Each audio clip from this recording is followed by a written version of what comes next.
Jai Hind everyone, and once again welcome you all through this online method of learning. And this is your economics class where we have started statistics, and today we are supposed to start our chapter 2, collection of data.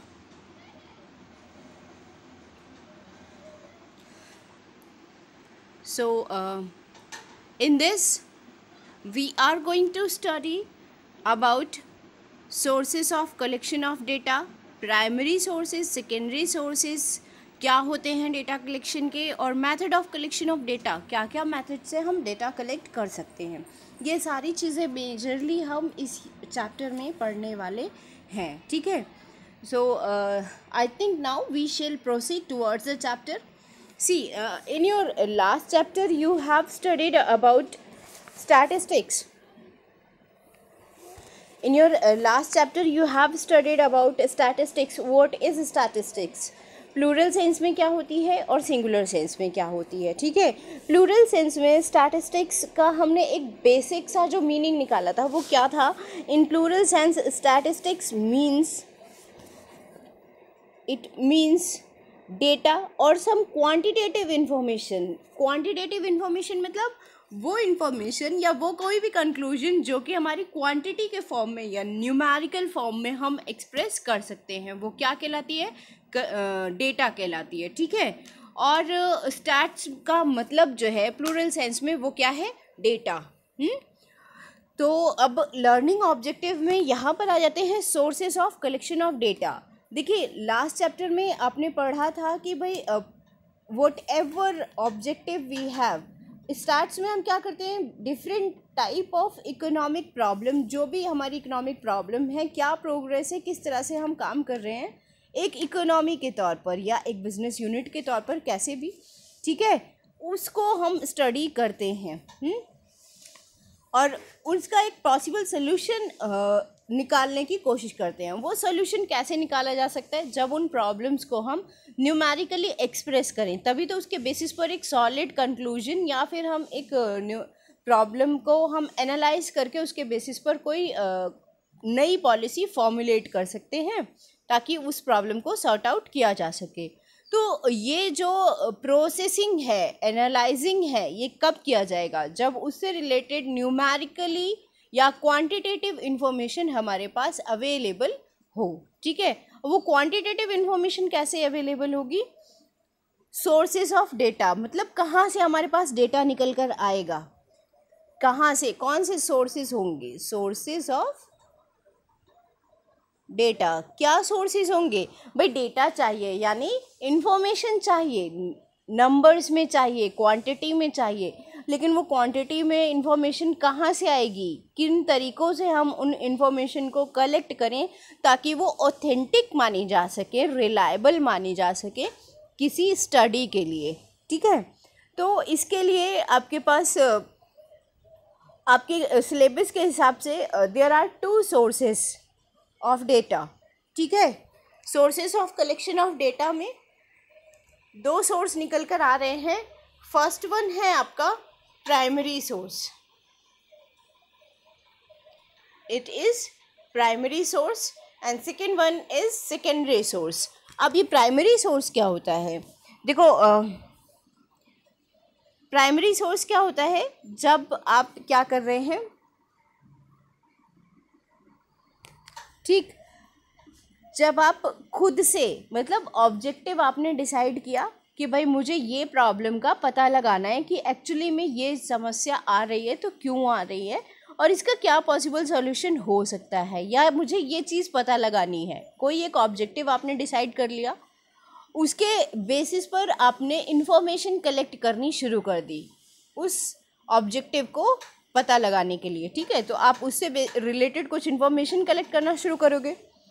वो information आप खुद से collect कर रहे हो जहाँ से कि ओरिजिनली आपको इकट्ठी करनी चाहिए ओरिजिनल लोगों से, ठीक है। ओरिजिनल लोग मतलब डुप्लीकेट लोग नहीं होते हैं, ओरिजिनल लोग मतलब ओरिजिनल सोर्सेज जो हैं जहाँ से आपको रियली में इन्फॉर्मेशन मिलती है। अब इसमें 2 चीज़ें हैं, क्लैरिफाई कर दें। जैसे कि अगर मुझसे मेरा आपको फेवरेट फूड पता करना है, तो दो तरीके हैं, या तो आप मुझसे कनेक्टेड किसी पर्सन से, मेरे किसी कलीग से, मेरे किसी फ्रेंड से आप पूछ लो कि भाई उनको क्या पसंद है खाने में, तो प्रोबेबिलिटी है यहाँ पर कि वो सही आंसर कर दें या गलत भी बता सकते हैं।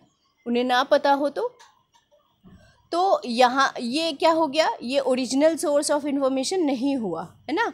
लेकिन अगर जिस पर्सन को मेरी पसंद के बारे में जानना है वो पर्सन खुद आकर मुझसे डायरेक्टली पूछ रहा है, तो फॉर श्योर मैं अपनी जो भी वो मुझसे क्वेश्चन पूछेगा मेरे बारे में, मैं फॉर श्योर वो बताऊंगी, उसको सही बताऊंगी और एक करेक्ट इन्फॉर्मेशन मिलेगी। ठीक है, तो इस तरह से ये क्या हो गया, अब ये हो गया प्राइमरी सोर्स, जहाँ पर क्या है, जिसे इन्वेस्टिगेशन करनी थी, यानी जिसने ऑब्जेक्टिव डिसाइड किया, जिसे वो इन्फॉर्मेशन चाहिए, वो खुद आकर सोर्स ऑफ इन्फॉर्मेशन के पास, जहाँ से उसे जानकारी मिलेगी, ओरिजिनल उसी सोर्स के पास से आकर वो जानकारी लेकर गया। ठीक है, तो ये क्या है आपका primary source. Primary source of data implies collection of data from its source of origin।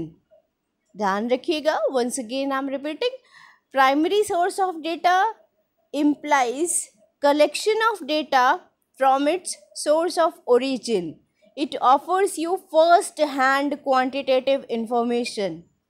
First hand information क्यों होती है, क्योंकि वो जो ऑब्जर्वेशन करने वाला पर्सन है या जो इन्वेस्टिगेटर है, स्टैट्स की भाषा में अब हम आ जाते हैं, जो इन्वेस्टिगेटर है जो कि स्टडी कर रहा है, ठीक है, वो खुद अपने यूज़ के लिए खुद से ओरिजिनल इन्फॉर्मेशन डिराइव कर रहा है, तो ये क्या कहलाती है, फर्स्ट हैंड इन्फॉर्मेशन भी कहलाती है।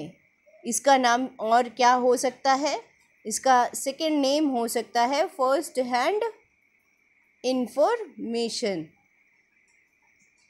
ठीक है, तो ये आपका हो गया प्राइमरी सोर्सेज का। अब क्या सोर्सेज होते हैं वो अभी हम आगे स्टडी करेंगे, प्राइमरी सोर्सेज में कौन कौन से सोर्सेज आते हैं, लेकिन इसके पहले सेकेंडरी सोर्सेज का कुछ बेसिक आप जान लीजिए। प्राइमरी सोर्सेज आपने पता लगा लिया कि प्राइमरी सोर्सेज क्या होते हैं, ओरिजिनल सोर्सेस ऑफ इंफॉर्मेशन से कलेक्ट की हुई इंफॉर्मेशन जो है वो हमारी क्या होगी, प्राइमरी डेटा कहलाएगी वो इंफॉर्मेशन, और वो सोर्स ऑफ इंफॉर्मेशन क्या कहलाते हैं, प्राइमरी सोर्सेस कहलाते हैं। ठीक है, मैं डेफिनेशन बता दे रही हूँ। Primary sources of data implies collection of data from its source of origin।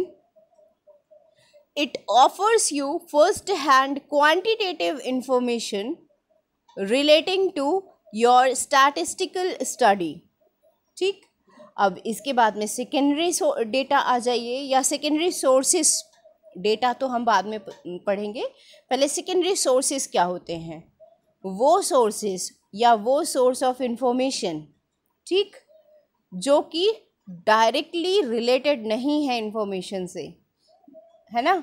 अगर जैसा अभी मैंने एग्जांपल दिया कि मेरे फेवरेट्स या मेरी लाइक्स और डिसलाइक्स के बारे में आप मेरे किसी कलीग या मेरे किसी फैमिली मेम्बर या फ्रेंड से आप इंफॉर्मेशन ले रहे हो, तो ये क्या हो गया आपका सेकेंडरी सोर्स ऑफ इंफॉर्मेशन हो गया। डेफिनेशन के तौर पर सुन लीजिए, secondary source of data implies collection of data from some agency और इंस्टीट्यूशन।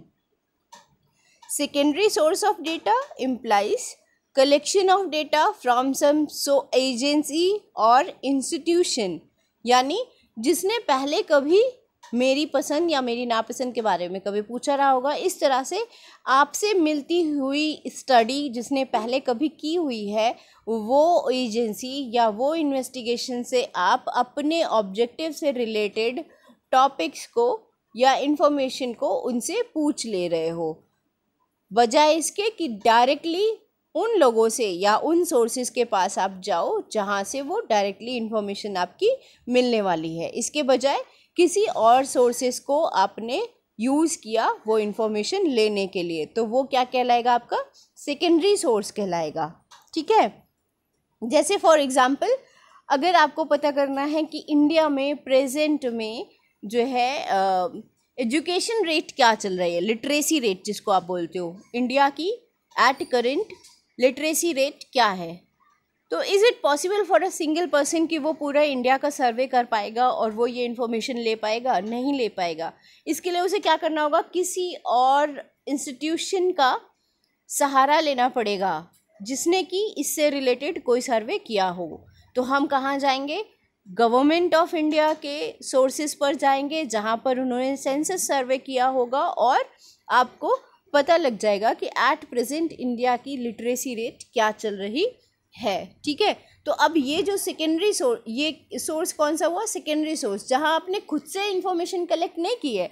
कहाँ से की है, किसी और सोर्स से जिसने कि पहले उसी ऑब्जेक्टिव या उससे मिलते जुलते ऑब्जेक्टिव के लिए वो इन्फॉर्मेशन कलेक्ट की थी, और वही इन्फॉर्मेशन दोबारा से आप यूज़ कर रहे हो। तो ये सेकेंडरी सोर्सेज जो है वो आपके और क्या कहलाते हैं, सेकेंडरी सोर्सेज को आप सेकेंड हैंड इंफॉर्मेशन भी मान सकते हो। ठीक है, ये आपको फर्स्ट हैंड इंफॉर्मेशन ऑफर नहीं करती है। ये क्या है, आपकी सेकेंडरी नाम है, तो सेकेंड हैंड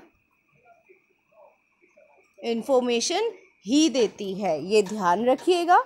ठीक है, डिफिनेशन एक बार बोल दे रही हूँ मैं। Secondary source of data implies collection of data from some agency or institution which already happens to have collected the data through statistical surveys. It does not offers you first-hand information relating to your statistical study. और इसका एक और merit कह लो या demerit कह लो basically, कि जो भी सेकेंडरी सोर्सेज ऑफ डेटा हैं उनको आपको ऑथेंटिक मानना पड़ता है और उन पर आपको रिलाई करना पड़ता है। ये उनकी लिमिटेशंस में आप काउंट कर सकते हो कि आपको उनको रिलाई करना ही होता है, आप उसको टेस्ट नहीं कर सकते हो। ठीक है, जो भी डेटा है आपको उसको मानना ही पड़ेगा। तो ये हो गया आपका secondary sources. And from tomorrow class, ये आपका बेसिक इंट्रो था ये चैप्टर 2 का। ठीक है, and from tomorrow's class we will proceed further from primary data and secondary data। अब हम डेटा के टाइप्स पर मूव ऑन करेंगे क्योंकि हमारा जो ऑब्जेक्टिव ऑफ स्टडी है वो यही है।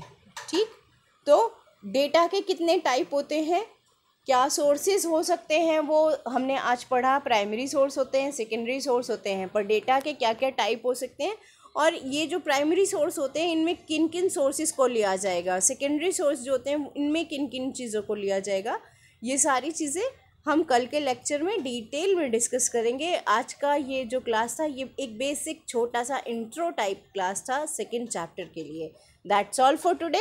होमवर्क आपका पिछला वाला होमवर्क ही है। You have to complete notes and question answers of chapter 1। That's all for today. If you have any doubt, if you have any question, क्योंकि many of the student are joining till now, regularly आप लोग नए लोग classes में join कर रहे हैं, तो अगर पीछे का कोई भी वीडियो आपका, जो भी वीडियोस छूटे हुए हैं, आप यही यूट्यूब का जो मेरा चैनल है, मेरे सब्जेक्ट से रिलेटेड सारे आपको वीडियोस इसी चैनल पर मिल जाएंगे। You can subscribe this channel और इसके साथ में आप क्या कर सकते हो, उससे रिलेटेड सारे लिंक को देखते हुए फर्स्ट वीडियो से आगे प्रोसीड कर सकते हो, तो आपको चीज़ें समझ में आएंगी। आप प्रीवियस वीडियोस जाकर देख सकते हो मेरे चैनल पर।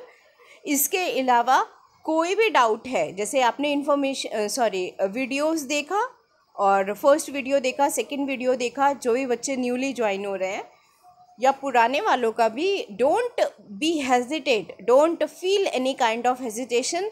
ऑनेस्टली देखो, ऑब्जेक्टिव एक ही है आपका भी और हमारा भी, कि आप लोग बहुत अच्छे से पढ़ें और एक्सेल करें अपनी स्टडीज़ में। ठीक है, doesn't matter whatever the situations are, चाहे लॉकडाउन हो, चाहे आप घर पर बैठे पढ़ रहे हैं, लेकिन ऑब्जेक्टिव हम सबका एक ही है कि हमारे स्टूडेंट यानी आप लोग एग्ज़ाम्स में बहुत अच्छे मार्क्स स्कोर करें। So work hard for that and goodbye for today. Thank you.